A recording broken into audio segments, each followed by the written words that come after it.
For many years, my husband Alan, his brother Sean, and I have enjoyed getting to the great outdoors. It includes a lot of hiking and fishing, especially for my brother-in-law who considers himself a kind of expert in fly fishing. When we camped by a beautiful secluded river last spring, Sean was ecstatic. Alan and I woke up early one morning and decided to go for a hike and do some wild strawberry picking. Naturally, Sean declined as he wanted to try his luck again with fly fishing the pristine river. The day turned out to be glorious. We decided to keep hiking and picking while Sean continued fishing. It was almost twilight when we returned to camp, and as soon as we arrived, I had a feeling that something wasn't right. Our tents were undisturbed and nothing seemed out of place apart from the fact that Sean was missing. Alan found his line and gear on the banks of the river, and slowly panic started creeping in. We searched high and low well into the night using our flashlights. Just as we were about to give up and called the authorities, we heard yelling coming from the river. We scrambled down the mountain and past the tents, then skidded to a stop when we saw something emerging from the water. At first it looked like a mud monster, staggering out from the water and then falling to its knees. When Sean's voice groaned loudly, we knew that it was him. Alan yelled something to me about getting a blanket while he ran over to his brother. On my way over with the blanket, I saw that Sean was completely naked. He was completely covered in mud, and when Alan told him to go with him to the river to wash it off, he started screaming no. Alan and I looked at each other, not knowing what had happened, as Sean wouldn't speak after that. We wrapped him in the blanket and sat him in front of the fire. It took a while before he told us what happened. When we had left to go hiking and Sean had started setting up to fish, he heard something in the middle of the river, like a gurgling sound. Thinking that it was either a drowning animal or a freak whirlpool, he put on his waders and made his way into the water. He said that the last thing he remembered was being grabbed and dragged under. While we listened to his story, he began to shudder and shake his head like he was trying to shake off a terrible memory. When we pressed him to go on, he finally blurted out that he had been attacked by a monster. Alan and I looked at each other, obviously thinking the same thing, that Sean was hallucinating. We gave him a warm cup of cocoa and soon got him off to sleep. The next morning, Alan was able to take him to the edge of the river to wash the mud off. My blood froze when Alan yelled for me to come over. I couldn't believe the horrible scratches, gouges, and bite marks on Sean's flesh.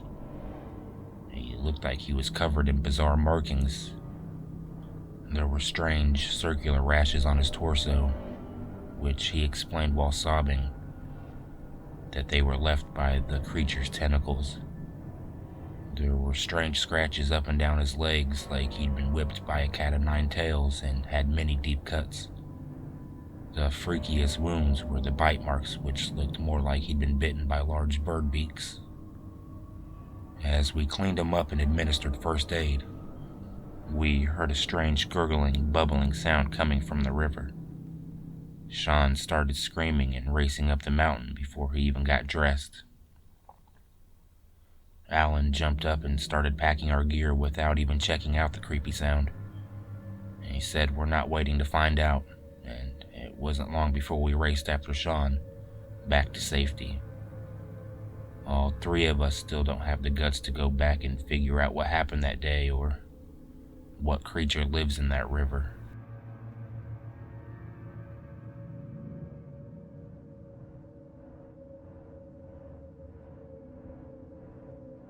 This happened to myself and a close friend, both 23-year-old males, just last month.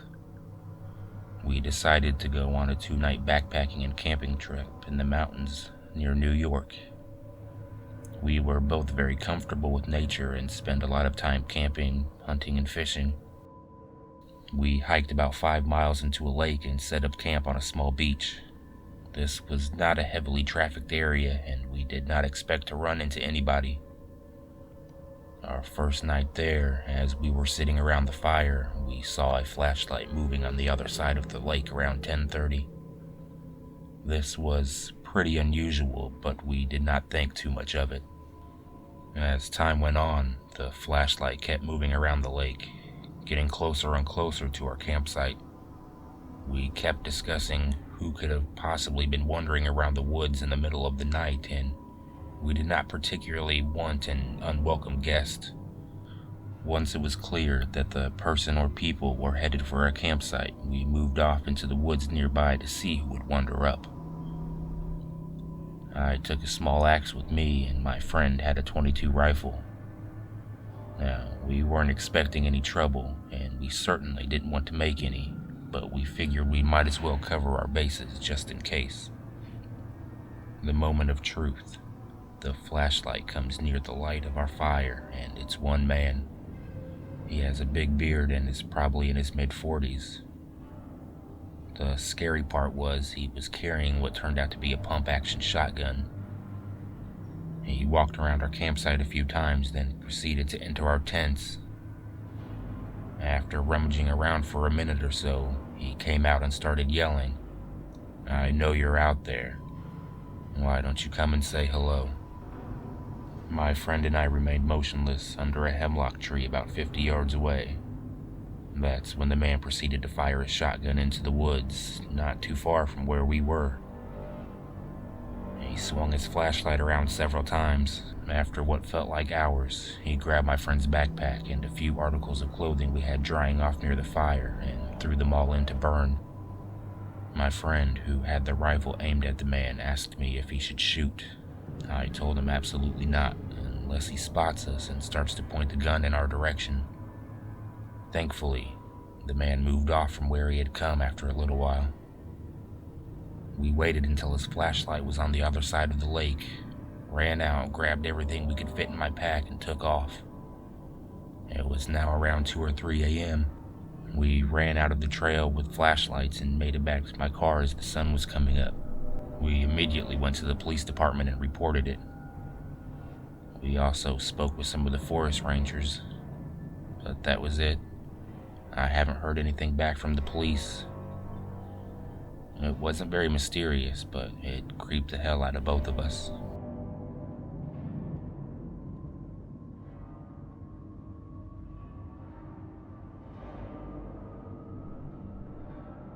Park ranger here. Another ranger and I were out on a search and rescue call once. The missing person was in his 20s. He had gone hiking and had not returned the day he intended to. When we got the call, it was nighttime, but we hiked in a few miles and set up camp on a ridge that had a pretty good view.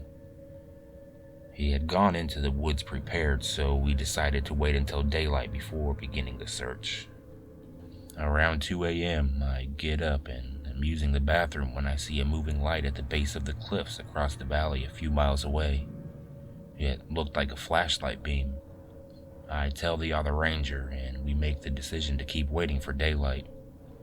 The next morning, we decide to go check out the area and bring this guy home. We get to approximately where I saw the light the night before and start calling his name. Soon enough, we find his body at the base of the cliff. He had fallen 60 feet onto his head. The body was badly mangled, and we radio back that it's now become a recovery instead of a rescue. At this point, the other ranger yells for me to come look at this. Lying 20 feet from the man's body was his mag light. It seemed odd, but I thought nothing of it until the other ranger reminded me of the light the night before. It kinda gave me the creeps, but I still dismissed it. Before too long, the coroner arrived and inspected the body. After he took it back to the lab, he said the man had been dead for at least 48 hours before we found him. All of a sudden, an alarm went off in my brain. I knew it couldn't be possible. I had the coroner review his work, and same result. I tried to find an explanation for the light I had seen, perhaps other hikers, but one of our search and rescue guys had stayed behind at the trailhead in the area that night and told us no one had come or gone. To this day, I have no clue what I saw, but it still freaks me out.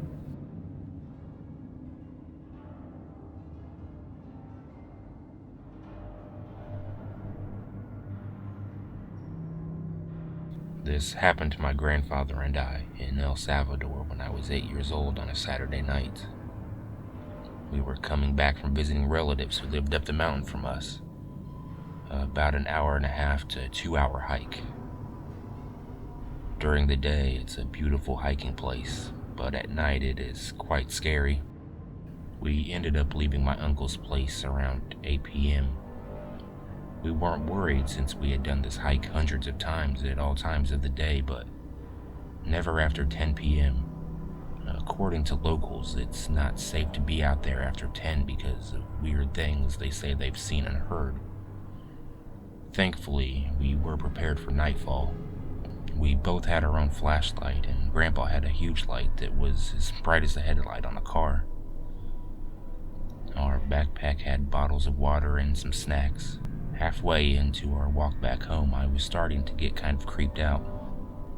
There was no moonlight, so it was really dark, with only trees all around us and a few homes here and there. We heard noises and other weird things, but since we were in the middle of the mountains, we dismissed it and kept walking. About a mile away from home, things got very weird and spooky. We couldn't even hear a cricket. Everything just went silent. At this point, my grandfather grabbed my hand and told me to stay close. I remember getting scared and a bit worried. I looked at my watch and it was 9:15. I told my grandpa and he said not to worry, that we were almost home. I kept pointing my light in front of me so I wouldn't step or trip over something. Then I noticed about 20 foot from us was a huge tree with a bow on it.